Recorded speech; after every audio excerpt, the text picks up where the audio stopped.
Assalamualaikum warahmatullahi wabarakatuh. Bismillahirrahmanirrahim. Alhamdulillahirabbil arrahmanirrahim, maliki yaumiddin, iyyaka na'budu wa iyyaka nasta'in, ihdinas siratal mustaqim, siratal ladzina an'amta 'alaihim ghairil maghdubi 'alaihim waladdallin. Amin.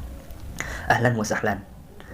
Sebelumnya perkenalkan, nama saya Dimas Novan Cahyono dari Fakultas Pertanian Prodi Agribisnis kelas B angkatan 18. Di sini kami akan memaparkan atau menyampaikan materi mata kuliah koperasi. Dan di sini saya sebagai moderator dari kelompok 6. Sebelumnya saya akan memperkenalkan teman-teman saya terlebih dahulu. Saya sendiri sebagai pemateri pertama sekaligus moderator, dan pemateri kedua yaitu Jailani, dan pemateri ketiga itu akan disampaikan oleh Faradibah, dan pemateri keempat itu akan disampaikan oleh Edvania, dan materi kelima itu akan disampaikan oleh Holil, dan yang terakhir itu akan disampaikan oleh Bima Yuda. Dan materi pertama yang akan disampaikan oleh saya sendiri tentang profil dan koperasi di Indonesia pada masa Orde Baru sampai sekarang. Dari sejarahnya dan perkembangan koperasi di Indonesia mengalami proses dan sistem pelaksanaan yang berbeda-beda sesuai dengan masa pemerintahan yang ada di Indonesia.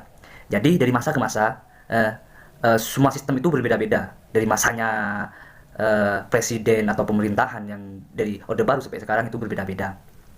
Dimulai dari masa sebelum kemerdekaan, masa mempertahankan kemerdekaan, masa Orde Lama, dan masa Orde Baru hingga sampai sekarang. Juga semangat pada Orde Baru dimulai pada 11 Maret 1966. Segera pada tanggal 8 Desember 1967 telah dilahirkan Undang-Undang Nomor 12 per 1967 tentang pokok-pokok perkoperasian untuk menyesuaikan dengan perkembangan masa tersebut. Maka sejak Orde Baru sampai sekarang terdapat beberapa undang-undang perkoperasian yang pernah berlaku. Jadi pada masa dari Orde Baru itu pada 1967, karena emang menyesuaikan dengan keadaan pemerintah pada masa itu, dan terus dari masa Orde Baru sampai turun sampai sekarang itu, jadi itu banyak undang-undang yang berlaku tentang perkoperasian. Jadi itu saja yang bisa saya sampaikan dari pemateri pertama, dan selanjutnya saya akan serahkan kepada materi kedua. Perkembangan koperasi pada masa Orde Baru. Dengan berdirinya rezim Orde Baru, pengaturan koperasi juga berganti baru. Undang-Undang Nomor 14 Tahun 1965 perkoperasian dicabut dan diganti dengan Undang-Undang Nomor 12 Tahun 1967 tentang pokok-pokok perkoperasian. Alasan pencabutan tersebut karena Undang-Undang Nomor 14 Tahun 1965 tentang pokok perkoperasian mengandung pikiran-pikiran yang nyata-nyata hendak menempatkan koperasi sebagai abdi politik. Hal ini diindikasikan karena campur tangan pemerintah yang sudah terlalu jauh. Pembuatan kembali kebijaksanaan baru yang memberikan kebebasan kembali kepada gerakan-gerakan koperasi agar bekerja sesuai dengan asas-asasnya, yaitu pertama, memupuk dan menghidupkan kembali dasar-dasar demokrasi Pancasila. Kedua, memupuk dan menghidupkan kembali pengertian bahwa koperasi harus memiliki dasar swadaya untuk mencapai tujuan yang mulia. Ketiga, menyiapkan Undang-Undang Koperasi baru sebagai pengganti UU Koperasi Nomor 14 Tahun 1965 karena telah menyelewengkan asas-asas dan sendi-sendi koperasi dari kemurniannya. Pada perkembangan rezim Orde Baru, Undang-Undang Nomor 12 Tahun 1967 tentang pokok-pokok perkoperasian pada tahun 1992 diganti menjadi Undang-Undang Nomor 25 Tahun 1992 tentang perkoperasian. Secara gagasan hukum, undang-undang ini telah melanjutkan undang-undang yang telah dibentuk sebelumnya. Selanjutnya yaitu peraturan koperasi di masa reformasi. Selama periode 2000 sampai 2003, secara umum koperasi mengalami perkembangan usaha dan kelembagaan yang menggairahkan. Namun demikian, koperasi masih memiliki berbagai kendala untuk pengembangannya. Contohnya yaitu rendahnya partisipasi anggota, kompetensi SDM koperasi yang relatif rendah, serta kurangnya optimalnya koperasi mewujudkan skala usaha yang ekonomis.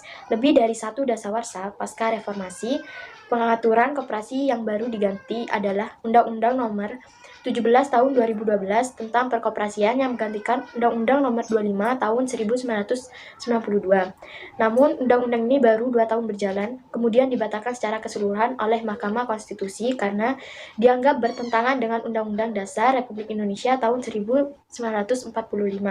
Oleh karena itu, Undang-Undang Nomor 25 Tahun 1992 tentang perkoperasian berlaku untuk sementara waktu sampai dengan terbentuknya undang-undang yang baru. Selanjutnya yaitu persamaan serta perbedaan peraturan koperasi dalam Undang-Undang Nomor 12 Tahun 1967 dan Undang-Undang Nomor 25 Tahun 1992. Yang pertama yaitu perbedaan. Dalam Undang-Undang Nomor 12 Tahun 1967, koperasi didefinisikan sebagai perkumpulan atau organisasi ekonomi dan tidak tergabung dalam satu wadah organisasi tunggal, sehingga berhak memperjuangkan serta menyalurkan aspirasinya sendiri. Dan untuk sisa hasil usaha atau SHU dibagikan kepada anggota dan juga yang bukan anggota.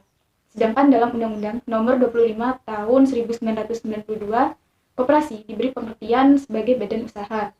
Kemudian dan tergabung dalam satu wadah organisasi tunggal, sehingga tidak memiliki hak untuk menyalurkan aspirasinya sendiri.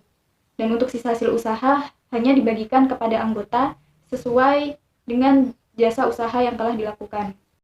Undang-Undang Nomor 25 Tahun 1992 tentang perkoperasian merupakan lanjutan dari Undang-Undang Nomor 12 Tahun 1967 untuk memperkokoh perkoperasian hingga saat ini. Bersamaan, pengaturan koperasi pada 1967 sesuai Undang-Undang Nomor 12 Tahun 1967 dan pengaturan koperasi pada 1992, sekarang Undang-Undang Nomor 25 Tahun 1992. Keanggotaan koperasi didasarkan pada keamanan, kepentingan, dan usaha koperasi. Pengurus dipilih dari dan oleh anggota koperasi dalam rapat anggota. Rapat anggota merupakan kekuasaan tertinggi dalam tata kehidupan koperasi. Dari masa Orde Baru, sekarang terdapat beberapa undang-undang perkoperasian yang telah berlaku dan tujuan pembuatannya untuk lebih memperkokoh koperasi sesuai perkembangan masa. Secara singkat, perkembangan koperasi pada masa Orde Baru sekarang sebagai berikut. Nomor 1, pada tanggal 18 Desember 1967, Presiden Soeharto mengesahkan Undang-Undang Koperasi Nomor 12 Tahun 1967 sebagai pengganti Undang-Undang Nomor 14 Tahun 1965. Yang kedua, pada tanggal 21 Oktober 1992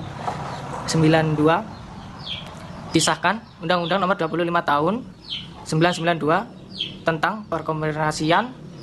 Undang-undang ini merupakan landasan yang kokoh bagi koperasi Indonesia di masa yang akan datang. Yang nomor 3, masuk tahun 2000-an. Hingga sekarang perkembangan koperasi di Indonesia cenderung jalan di tempat. Dan terima kasih buat para pemateri pada hari ini. Semoga ilmu yang disampaikan oleh para pemateri semoga bermanfaat. Tidak ada kopi, tidak menarik. Wallahu muwaffiq ila aqwamit thoriq. Wassalamualaikum warahmatullahi wabarakatuh.